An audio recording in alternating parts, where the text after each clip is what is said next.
భీష్మ పితామహుడు అక్కడికి వచ్చిన 96 లక్షల మునులు, ఋషులు, మహానుభావులు అందరినీ తన జ్ఞానంతో పూజించి శ్రీకృష్ణ పరమాత్ముడిని తన శరీరం విడిచే వరకు తన ఎదురుగా ఉండాలని కోరుకుంటారు.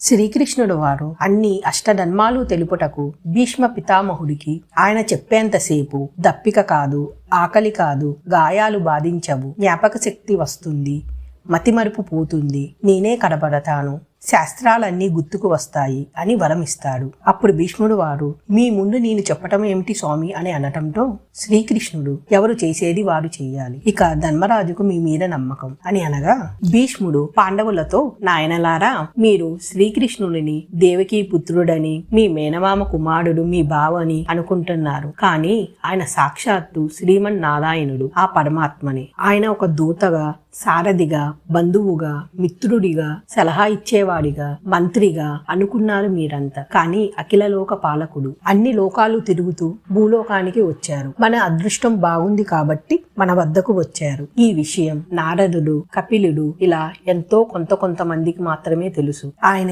ఎంత భక్తవత్సలుడు అంటే అంతిమ కాలంలో ఆయన స్మరణ చేస్తానో లేదో అని ఆయనే వచ్చి నా ముండిత శ్రీకృష్ణుడిలా మనసులో చతుర్భుజ రూపంలో ఉన్నారు.